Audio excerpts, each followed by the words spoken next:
हमारा next question है, संवैधानिक प्रावधानों के अतिरिक्त, मतलब संविधान में कुछ प्रावधान किए हुए हैं, उनसे अतिरिक्त भारत में बच्चों की सुरक्षा के लिए उपलब्ध विधिक और संस्थागत तंत्रों पर प्रकाश डालना है। एक तो जो लीगल है, कॉन्स्टिट्यूशनल है, और उसके साथ साथ जो अधिनियम के तहत बनाए हुए प्रावधान है, और संस्थागत मतलब कोई संस्था है, बोर्ड है, उस पर प्रकाश डालना है।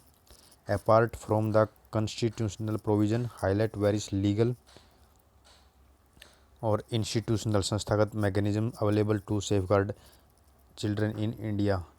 देखो, संवैधानिक प्रावधानों के अतिरिक्त बच्चों की सुरक्षा के लिए सबसे पहले तो हमको बच्चों की स्थिति के बारे में बताना होगा, कुछ रिपोर्ट बतानी होगी, जैसे यूनिसेफ की रिपोर्ट। जैसे यूनिसेफ की रिपोर्ट के तहत बच्चों में बाल श्रम, बलात्श्रम, यौन शोषण और किडनैपिंग, तस्करी जैसी समस्याओं से ग्रस्त है, इसके बारे में बताना होगा। और भारत में इनके संवैधानिक प्रावधान कौन कौन से हैं, उसके साथ साथ जो विधिक प्रावधान है, और विधिक प्रावधान के साथ साथ संस्थागत जो तंत्र है, उनके बारे में हमको बताना होगा। ये हमारे आंसर का फॉर्मेट रहेगा। इंट्रोडक्शन में हम यूनिसेफ जैसे किसी संस्था की जो बाल बच्चों से संबंधित है, उसकी रिपोर्ट के बारे में बताना होगा, जिसमें यह साबित करना होगा कि बच्चे पूरी तरह से सुरक्षित नहीं हैं। उसके साथ साथ जो संवैधानिक प्रावधान कौन कौन से बच्चों की सुरक्षा से रिलेटेड, और विधिक प्रावधान कौन कौन से हैं, और संस्थागत तंत्र कौन कौन से हैं। चलो चलते हैं। हम तो मैंने कहा था एक रिपोर्ट कुछ भी हो सकती है, चाहे यूनिसेफ की हो या जनगणना की हो, लेकिन इसमें क्या दिया हुआ है, जनगणना की रिपोर्ट दी हुई है। यूनिसेफ 2011 की जनगणना के अनुसार भारत की कुल जनसंख्या का 39% अर्थात 47 करोड़ लोग बच्चे हैं। 47 करोड़ बच्चे हैं, उनमें से 30 करोड़, जिनमें 30 करोड़ 47 करोड़ बच्चे हैं, उनमें से देश की जनसंख्या का 39% बच्चे हैं, अर्थात 47 करोड़ बच्चे हैं, जिनमें से 3 करोड़ लगभग किसी न किसी कार्य में संलग्न है। लगभग 38% बच्चे अविकसित और 21% बच्चे अपनी आयु की तुलना में कमज़ोर हैं। भारत में मतलब कुछ समस्या क्या है, बाल श्रम से रिलेटेड दे दी इन्होंने कि लगभग 3 करोड़ बाल श्रम में संलग्नित हैं, और कुछ स्वास्थ्य संबंधी प्रॉब्लम है, जिस प्रकार 38% बच्चे अविकसित हैं, पूरी तरह से विकसित नहीं हुए हैं, और 21% बच्चे कमज़ोर हैं, जो अपेक्षाकृत होने चाहिए उसकी तुलना में। भारत में प्रतिदिन 150 बच्चे लापता हो जाते हैं, और पिछले 10 वर्षों में NCRB national crime report bureau 2016 के अनुसार भारत के विरुद्ध बच्चों के विरुद्ध अपराध जैसे अपहरण जैसी घटनाओं में 5 गुना वृद्धि हुई है। ये हमने इन फैक्टों को डालना ज़रूरी है, चाहे यूनिसेफ का डालो या अदर कमेटी का या जनगणना का। हम क्या याद रखेंगे कि 39% बच्चे थे, यानी 47 करोड़, उनमें से 3 करोड़ लगभग बाल श्रम में संलग्न थे, और स्वास्थ्य की दृष्टि से देखें 38% बच्चे अविकसित थे, और 21% बच्चे तुलनात्मक रूप से कमज़ोर थे, और 150 बच्चे प्रतिदिन लापता हो जाते हैं। और NCRB की रिपोर्ट के अनुसार पिछले 10 वर्षों में जो बाल बच्चों से रिलेटेड अपराधों में 5 गुना वृद्धि हुई है। भारत 6 से 14 वर्ष की आयु के सभी बच्चों के लिए निःशुल्क शिक्षा का प्रावधान करता है 21A के तहत, मतलब शिक्षा का अधिकार दिया हुआ है। शिक्षा का अधिकार 21A के तहत। मानव के दुर्व्यापार और बलात्श्रम का प्रतिशत भी अनुच्छेद 23 में किया गया है, ये संवैधानिक प्रावधान है, और शिक्षा का अधिकार 21A में है। और 24 में क्या है, जो बलात्श्रम है, कारखानों में जो बच्चों को जो कार्य करने की मनाही है, अनुच्छेद 24 में। और आगे क्या है, प्रारंभिक, इसको DPSP में डाला हुआ है, क्या प्रारंभिक शिक्षावस्था की देखरेख के लिए अनुच्छेद 45 है। और 6 से 14 वर्ष के लिए राज्यों का 6 से 14 वर्ष की आयु के बच्चों को शिक्षा का अवसर प्रदान करने के लिए माता पिता का कर्तव्य है, जो 51 के सब पार्ट के में है। जैसे विभिन्न संवैधानिक प्रावधानों के माध्यम से बच्चों को सुरक्षा प्रदान करता है, लेकिन इसके साथ साथ कुछ विधिक तंत्र भी हैं और कुछ संस्थागत तंत्र भी हैं। विधिक तंत्र में क्या कहेगा, लैंगिक, इसको कहते हैं पोस्को एक्ट, लैंगिक अपराधों से बालकों का संरक्षण अधिनियम 2012, इस अधिनियम क्या है, कोई इस प्रकार का यौन शोषण हो, लैंगिक हमला हो, लैंगिक उत्पीड़न हो, लैंगिक साहित्य जैसे अपराधों को शामिल किया गया है। नेक्स्ट हमारा प्रावधान है किशोर न्याय बालकों की देखरेख और संरक्षण अधिनियम 2015, किशोर न्याय अधिनियम 2015। ये बच्चों के सर्वोत्तम हित में मामलों के न्याय निर्णय और निपटारे में बालकों के प्रति मित्रवत दृष्टिकोण बनाते हुए उनके पुनर्वास हेतु अधिनियमित किया गया है। नेक्स्ट है हमारा बाल श्रम निषेध अधिनियम 2016। यह बच्चों को जो कारखाना टाइप के कार्य हैं उसमें संलग्न से रोकता है। नेक्स्ट हमारा आरटीई यानी शिक्षा का अधिकार अधिनियम 2009। यह भारत में कक्षा 8 तक 1 किलोमीटर के दायरे में स्थित आसपास के स्कूलों में प्रत्येक बच्चे को निःशुल्क और अनिवार्य शिक्षा का प्रावधान करता है। नेक्स्ट हमारा पीसीपीएनडीटी एक्ट यानी गर्भधारण पूर्व और प्रसव पूर्व निदान तकनीक अधिनियम 1994, अर्थात यह शिशु कन्या भ्रूण हत्या रोकने को प्रावधान करता है। कुछ संस्थागत तंत्र है जिस प्रकार महिला और बाल विकास मंत्रालय है जो इसके लिए प्रतिबद्ध है बच्चों की सुरक्षा के लिए। राष्ट्रीय बाल अधिकार संरक्षण आयोग है जिसको बाल अधिकार संरक्षण आयोग अधिनियम 2005 के तहत गठित किया गया। और उसके बाद केंद्रीय दत्तक ग्रहण संसाधन प्राधिकरण है जो कि दत्तक पुत्रों के सुरक्षा हितों को के लिए कार्य करता है। और डेटा संग्रहण के लिए बच्चों के जो आपराधिक डेटा संग्रहण के लिए एनसीबीआर को एक जिम्मेदारी की है, कितने अपराध हुए हैं और उसका समाधान कितना हुआ है। दिए गए तंत्रों के अतिरिक्त भारत ने वर्ष 1974 में क्या हुआ, राष्ट्रीय बाल नीति। और अगर मैं आपसे पूछूं स्वास्थ्य नीति कब आई, राष्ट्रीय स्वास्थ्य नीति 2017 में, और राष्ट्रीय बाल नीति 1974 में, और 2004 में राष्ट्रीय बाल चार्टर को अंगीकृत किया गया। इंपॉर्टेंट दोनों फैक्ट हैं, राष्ट्रीय बाल नीति 1974 में और राष्ट्रीय बाल चार्टर 2004 में अंगीकृत किया गया। और कुछ योजनाएं भी हैं जिस प्रकार ICDS योजना जो विश्व का मिड डे मील योजना, ये भी एक शारीरिक विकास के लिए प्रावधान करती है। हमारा नेक्स्ट क्वेश्चन है बहुआयामी निर्धनता के विचार की संक्षेप में विवेचना कीजिए। Brief discuss the idea of multi dimensional poverty. सबसे पहला हमारा उसकी पॉइंट क्या है, बहुआयामी निर्धनता क्या है, इसके विचार की संक्षेप में विवेचना करनी है, क्या होता है, इसमें क्या क्या शामिल होते हैं। साथ ही भारत में विगत 2 दशकों में बहुआयामी निर्धनता का कम करने में योगदान देने वाले सरकारी उपाय कौन से हैं। देखो सबसे बात इसमें टाइमलाइन दी हुआ है, पिछले 20 सालों में बहुआयामी निर्धनता को कम करने वाले सरकारी उपायों की पहचान कीजिए, कौन कौन से हैं। अगर हम 20 साल से भी पहले के मतलब 1947 से लेके 1990 के बीच लगभग बताएंगे तो इससे हम ऐसे पता चलेगा कि आप क्वेश्चन की डिमांड से भटक चुके हैं। इसने कहा है साथ ही भारत में विगत दो दशकों में अगर अब 2020 है तो 2000 से लेके लगभग 2020 तक के अपने को अधिकतम प्रयास बताने की कोशिश करनी है, जिससे ये स्पष्ट हो कि आप क्वेश्चन की डिमांड के अनुसार ही चल रहे हैं। Also identified the government measures which have contribute to a reduction in multi dimensional poverty in last 2 decade. यहाँ भी लिखा हुआ है, तो कहने का मतलब अगर आप क्वेश्चन की डिमांड के अनुसार ही आंसर लिखेंगे तो बेटर अंक प्राप्त करने की संभावना है। यही गलती मैंने 2020 के मेंस में की थी, जिसका भुगतान मैं पश्चाताप आज तक कर रहा हूँ।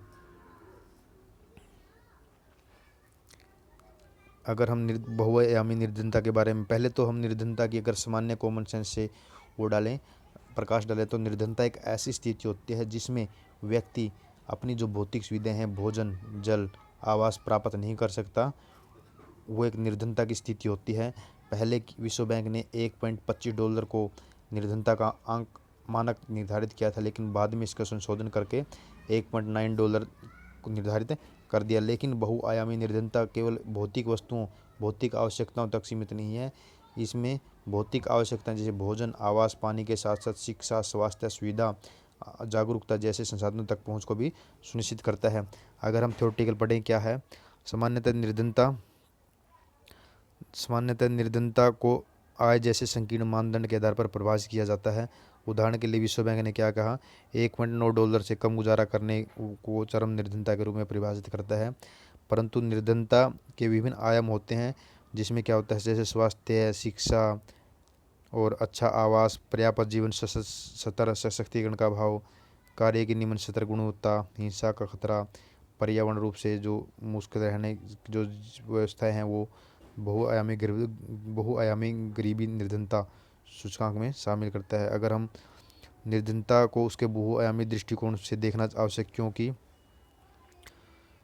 निर्धनता को बहुआयामी दृष्टिकोण से देखने की आवश्यकता क्यों है क्योंकि हम खाली भोजन, कपड़े, मकान से जीवन को गरिमापूर्ण जीवन के रूप में परिवर्तित नहीं कर सकते।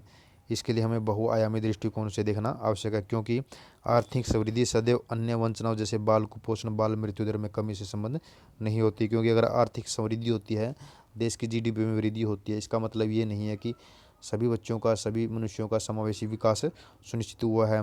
किसी व्यक्ति के पास आय का निम्न स्तरीय स्रोत होने के बावजूद भी मूलभूत सुविधाएं जैसे भोजन, शिक्षा, स्वास्थ्य आदि तक पहुंच हो सकती है। उदाहरण के लिए, निम्न आय वाला कोई व्यक्ति, निर्धन व्यक्ति किसी कल्याणकारी देश में रहता है और ऐसे देश में रहता है जहां गैर एनजीओ की सुदृढ़ उपस्थिति है, तो उसे मूलभूत सुविधाएं उपलब्ध हो सकती है।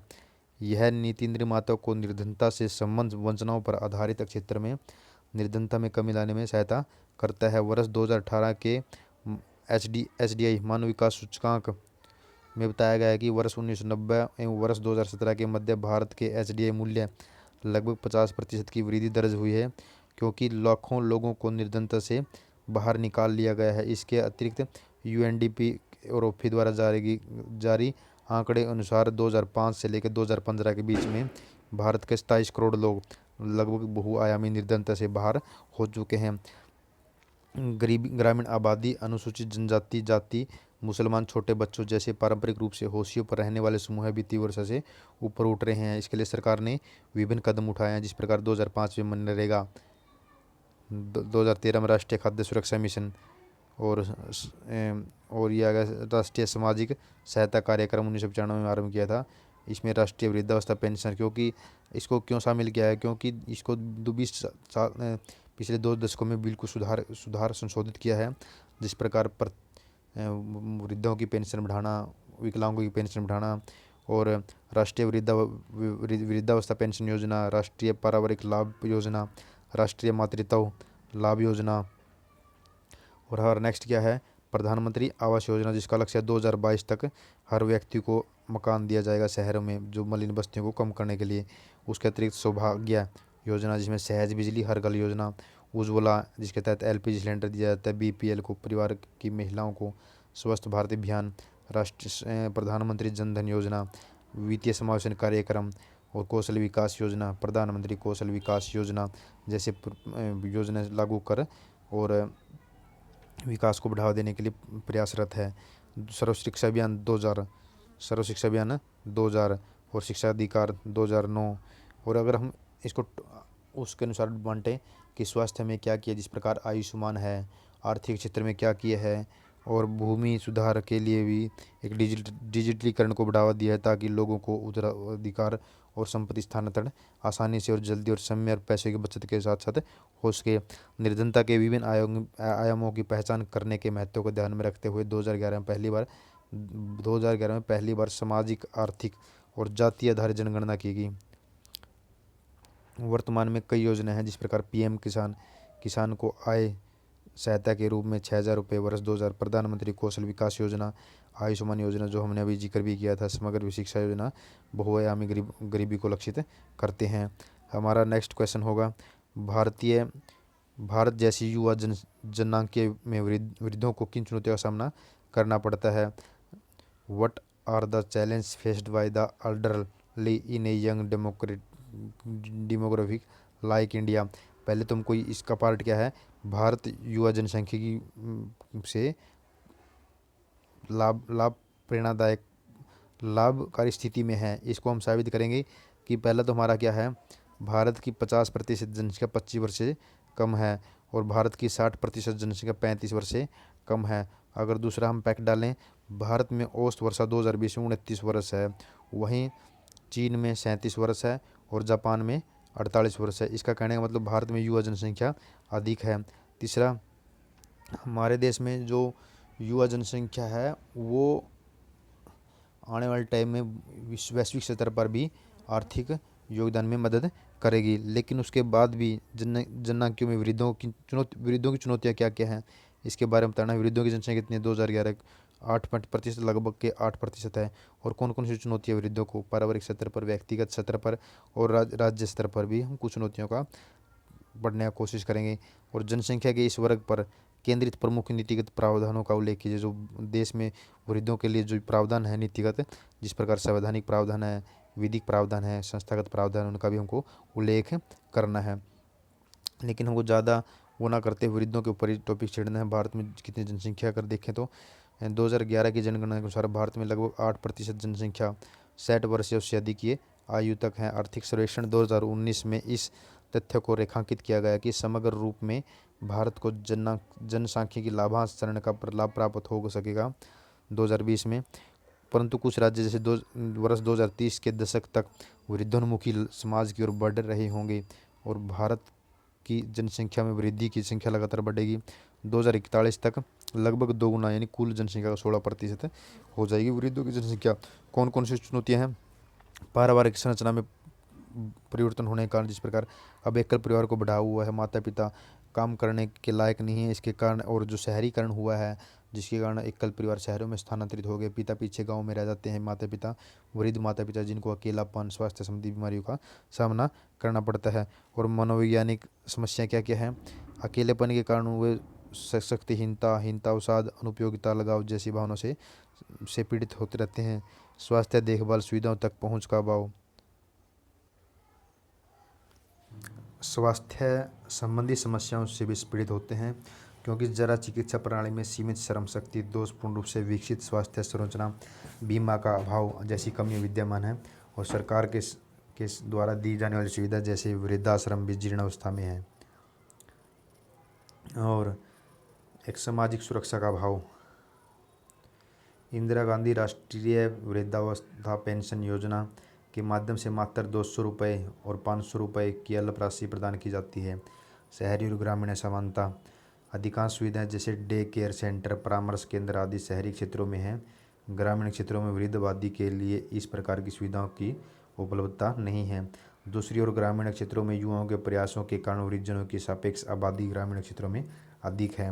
वृद्ध महिलाओं की बढ़ती आबादी, क्योंकि जीवन प्रत्याशा सामान्यतः महिलाओं की पुरुषों से 3 वर्ष से अधिक होती है और शादी के टाइम भी महिलाओं की आयु लगभग पुरुषों की ज़्यादा होती है, इसलिए वृद्ध महिलाओं की विधवा होने की ज़्यादा संभावना है और जिसके कारण उनको अलग से समस्या फेस करनी पड़ती है। और इसके लिए राष्ट्रीय वृद्धजन नीति अंगीकृत की इनके सुरक्षा के लिए, जिस प्रकार राष्ट्रीय बाल नीति 2014, राष्ट्रीय स्वास्थ्य नीति 2017 और राष्ट्रीय वृद्धजन नीति 2011, इसके लिए कुछ नीतिगत प्रावधान किए गए हैं।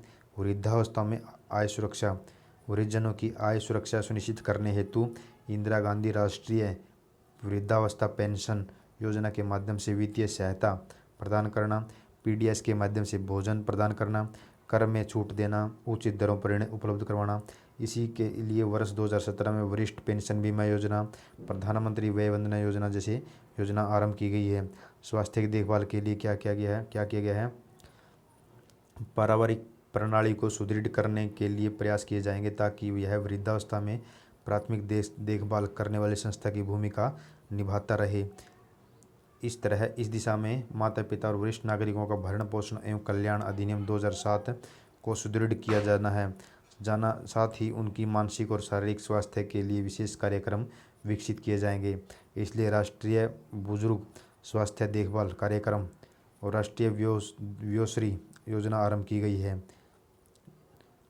आवास का प्रावधान किया गया है। शहरी और ग्रामीण निम्न आय वर्गों के लिए आवास योजना का 10% वरिष्ठ नागरिकों के लिए निर्धारित किया जाएगा। 10% वृद्ध आदमियों के लिए। प्रधानमंत्री आवास योजना में वरिष्ठ नागरिकों वाले परिवारों को प्राथमिकता दी जाती है। वृद्ध व्यक्तियों के लिए एकीकृत कार्यक्रम के अंतर्गत आश्रय वृद्धाश्रम को अनुदान दिया जाता है। वृद्धावस्था को लाभकारी बनाना, वृद्धजनों को रोजगार में निरंतरता या सेवानिवृत्ति के पश्चात के अवसरों को सृजित करने वाले उपायों को नीतियों के माध्यम से बढ़ावा दिया जाएगा। सरकार ऐसे प्रयास का सृजन करना चाहिए जो वरिष्ठ नागरिकों को समान अवसर प्रदान करे और उनके अधिकारों का संरक्षण करें, समाज में उनके पूर्ण भागीदारी सुनिश्चित करें, ताकि इस संभावित वृद्धजन के बोझ को दीर्घायु लाभांश में परिवर्तित किया जा सके। वृद्धजन के बोझ को किस में परिवर्तित किया जा सके? दीर्घायु लाभांश में परिवर्तित किया जा सके। इसके लिए स्वास्थ्य देखभाल में निवेश के साथ ही सेवानिवृत्ति आयु को बढ़ाने संबंधी योजना की भी आवश्यकता है। हमारा नेक्स्ट क्वेश्चन है, भारत में उच्च शिक्षा प्रणाली द्वारा सामना किए जा रहे मुद्दे कौन कौन से हैं? सबसे पहले तो भारत में उच्च शिक्षा की स्थिति के बारे में बताना है और उसमें कौन कौन से मुद्दे हैं उल्लेख कीजिए कि कैसे नई शिक्षा नीति 2019 उद्देश्य का समाधान करती है। अगर हम देखें उच्च शिक्षा की, विश्वविद्यालय और महाविद्यालयों की संख्या में वृद्धि होने के बावजूद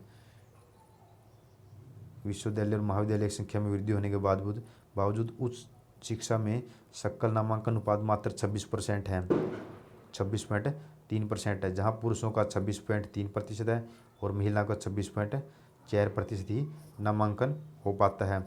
और वर्तमान में भारत में उच्च शिक्षा प्रणाली द्वारा सामने की जा रही मुख्य समस्या कौन कौन सी हैं? गंभीर रूप से खंडित उच्च शैक्षणिक परितंत्र।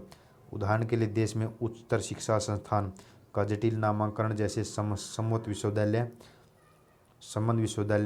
संबद्ध तकनीकी विश्वविद्यालय और एकात्मक विश्वविद्यालय आदि। व्यवहारिक ज्ञान प्रदान करने पर ध्यान कम केंद्रित करने के लिए अपरिचित पाठ्यक्रम और उद्योग अकादमिक सहयोग का अभाव। मतलब क्या है? जो शिक्षाएं उच्च शिक्षण संस्थानों में प्रदान की जाती हैं वो आज के टाइम में औद्योगिक क्षेत्र की आवश्यकताओं को पूर्ति नहीं करता। और जो शिक्षा का खंडित परितंत्र कैसे है, ये जिस प्रकार हम कह सकते हैं deemed to be university, affiliating technical university और यूनिटरी यूनिवर्सिटी, मतलब इतना विभाजन हो चुका है, उसको समन्वय का अभाव रहता है। आरंभिक स्तर पर विशेषज्ञता अध्ययन के संकीर्ण अक्षेत्रों के विवश होने के साथ भविष्य का कठोर पृथक्करण। शहरी जिलों में उच्चतर शिक्षा संस्थानों के अत्यधिक केंद्रीकरण के कारण विशेष रूप से सामाजिक आर्थिक रूप से वंचित क्षेत्रों पर उच्चतर शिक्षा संस्थानों की सीमित पहुंच। हायर एजुकेशन इंस्टीट्यूट में पर्याप्त संख्या में योग्य शिक्षकों का अभाव। मतलब ये मानव संसाधन वित्त की समस्या, ये सदाबहार पॉइंट है। और शोध को पर कम ध्यान देना, मतलब R&D पर कम पैसे खर्च करना। और हालांकि उच्च शिक्षा में नामांकन का व्यापक भाग राज्य विश्वविद्यालयों और उसके संबद्ध महाविद्यालयों द्वारा संचालित है, लेकिन उन्हें केंद्रीय विश्वविद्यालय की तुलना में बहुत कम मात्रा में अनुदान दिया जाता है। जिस प्रकार राज्य विश्वविद्यालयों को अनुदान बहुत कम दिया जाता है, मतलब वित्त की समस्या से जूझना पड़ता है। और इस संदर्भ में नई शिक्षा नीति आई थी 2020 में। भारत में उच्च शिक्षा सुधार के लिए कौन कौन से प्रावधान किए गए हैं? नंबर 1, संस्थागत पुनर्गठन समेकन। सभी उच्च शिक्षा संस्थानों को 3 प्रकार के संस्थानों में पुनर्गठित समेकित किया गया है। कौन कौन से? R&D पर जो काम करेंगे शिक्षण विश्वविद्यालय हैं और स्वायत्त डिग्री देने वाले महाविद्यालय हैं। इन एक मतलब बदलाव किया है, जो यूनिवर्सिटी हैं, शिक्षण संस्थान उच्च, उनको एक तो R&D पर काम करेंगे, एक शिक्षण पर काम करेंगे और एक करेंगे स्वायत्त डिग्री देने वाले। यह परिकल्पना करता है कि प्रत्येक महाविद्यालय स्वायत्त डिग्री देने वाला महाविद्यालय या किसी विश्वविद्यालय के अंतर्गत महाविद्यालय के रूप में विकसित होगा। नेक्स्ट पॉइंट हमारा समग्र बहुविषयक शिक्षा।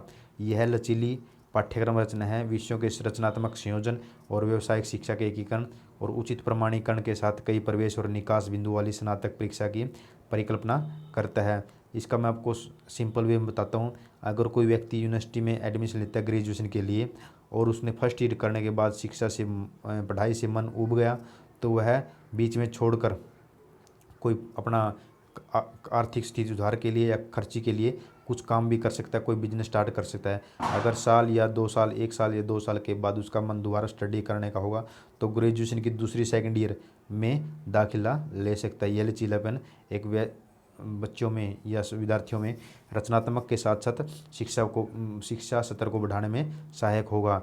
राष्ट्रीय अनुसंधान संस्थान को उच्च शिक्षा में